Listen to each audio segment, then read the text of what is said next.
Seterusnya, adakah stik yang dimasak secara medium rare yang masih terdapat warna pink pada daging tersebut halal dimakan? Oh, kalau sembelih makan mentah pun boleh, tuan-tuan. Ayam sembelih terbasuh-basuh makan mentah sebab sedap, baik, makanlah. Kalau tak mudarat boleh, sebab dia halal. Tapi orang kita punya style, kita suka masak dia sebab dia lagi sedap pada lidah kita.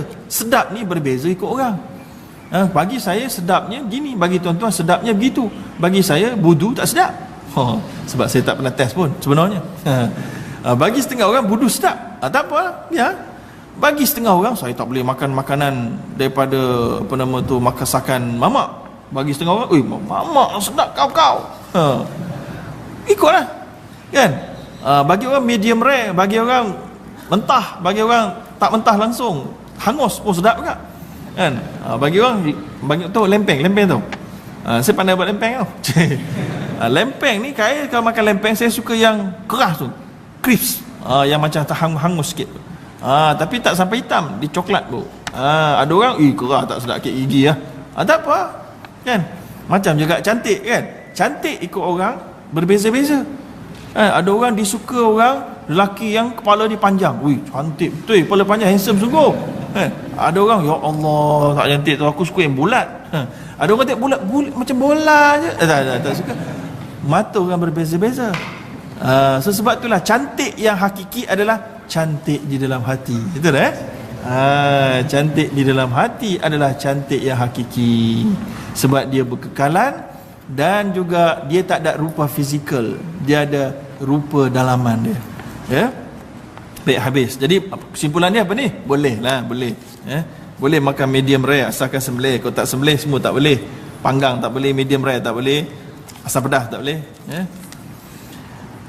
Bolehkah soalan seterusnya, bolehkah solat jenazah atas jenazah yang sudah dikebumikan? Oh, boleh, tak ada masalah.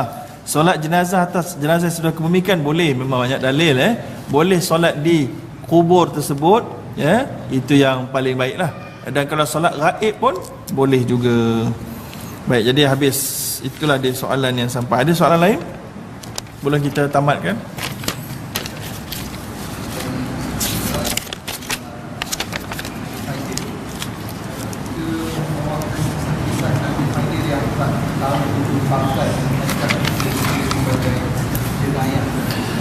Baik, kisah Nabi Khidir. Nabi Khidir ni kita bawa tak tahu hujung pangkal, adakah di jenayah di seluruh Islam. Baik, kisah Nabi Khidir ni dia ada yang Israiliyat, ada yang tidak Israiliyat. Yang Israiliyat ni maksudnya kisah-kisah detail yang disebutkan oleh orang Bani Israel. Orang Yahudi, orang Israel ni mereka banyak kisah-kisah yang tokok tambah. So jadi Nabi SAW dalam disiplin Islam ada mengatakan hadithu an Bani Israel wala haraj. Ceritakanlah apa yang diceritakan oleh Bani Israel tanpa salah. Tapi lepas tu kena bezakan. Ada Israiliyat yang haram, iaitulah yang bercanggah dan merosakkan identiti kesucian Nabi. Contoh kisah kononnya Nabi Musa mandi telanjang bogel, kemudian letak baju dekat batu lari bawa baju dia. Yang itu jangan duk cerita. Itu mengarut. Yang itu tak boleh. Maknanya kena tahu, ada yang Israiliyat yang nyata bercanggah dengan kesucian nabi-nabi. Ada yang tak ada kata betul, tak ada kata salah dan tak ada melanggar kesucian. Itu boleh cerita, boleh percaya, boleh tak percaya, boleh senyap je, tak apa. Boleh jadikan cerita tauladan sahaja. Kemudian tapi kalau cerita-cerita dongeng, bukan Israiliyat, cerita dongeng, contohnya macam adalah beberapa penceramah yang suka bawa pendekatan ini, kan. Berkatalah kambing kepada lembu, kemudian lembu berkatalah kepada pokok berkatalah kepada cicak. Cicak pun sebenarnya apa benda tu? Sebenarnya pengajaran je.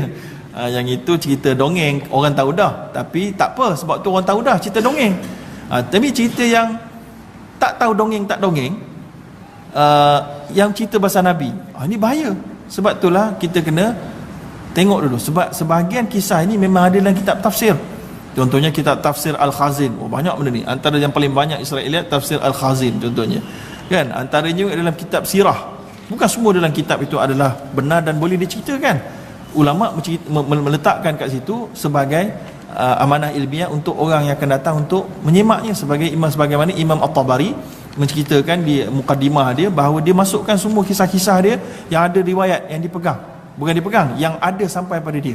Kemudian menjadi tanggungjawab ulama selepasnya lah untuk menyemak balik mana yang betul-betul sahih, mana yang tidak sahih, mana yang perlu ditolak dan sebagainya. So gitu adalah disiplinnya. Boleh soalan seterusnya, kami adalah student UIA berkenaan PTPTN. PTPTN adalah harus mengikut majlis fatwa kebangsaan.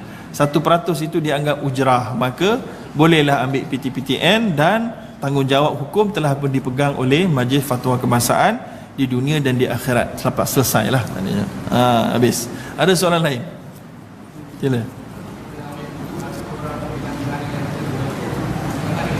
Betul.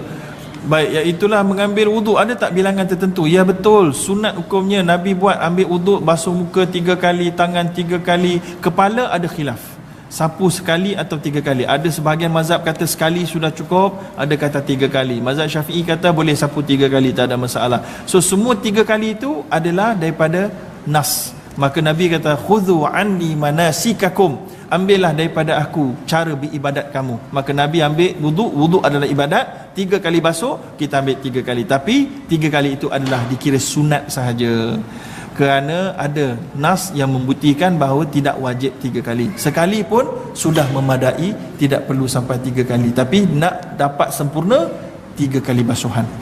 Okey? Ada soalan lain? Yes. Waalaikumsalam.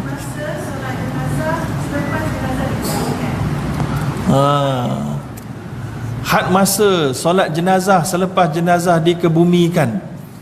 Soalan yang bagus. Saya tak ada jawapan lengkap mazhab sekarang ni, tapi setakat kita mampu, kita kalau kita baru maklum, kita baru maklum, kita daripada luar negara baru maklum sebagainya, dapat jurus kita maklum, kita boleh solat jenazah.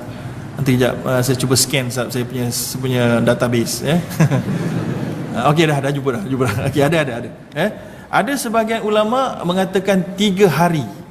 Sebab ini 3 hari 3 malam. Ada yang mengatakan 3 bulan. 3 bulan solat ghaib. Jadi macam MH370. Boleh tak buat lagi? Dah berapa bulan dah? 9 bulan dah. Ada satu lagi pendapat kata selama-lamanya boleh. Tapi saya tak ingat nama-nama ulama tu, tapi saya ingat tu 3 pendapat yang popular. So maknanya kalau kita nak kata selama-lamanya pun masih boleh lagi lah, asal kita baru tahu. Kita buat lah. Tapi taklah buat hari ni, besok buat lagi. Tak payahlah macam tu, kan? Kita buat sekali cukup dah. Wallahu alam. Ada lagi soalan lain? Habis dah? Baik, kalau habis, terima kasih kepada semua atas kesabaran saudara dan saya duduk bersila dengan sakit lutut dan pinggang. Semoga ianya diganjari oleh Allah SWT kesabaran itu, dan boleh berterusan untuk hadir ke talaqi ini bulan depan dan yang seterusnya sekiranya ada umur dan ada rezeki. Aqulu qawli hadza wa astaghfirullahalazim. Wassalamualaikum warahmatullahi wabarakatuh. Wa barakallahu fikum. Kita tangguh dengan tasbih kafarah. Barakallahu wa bihamdihi.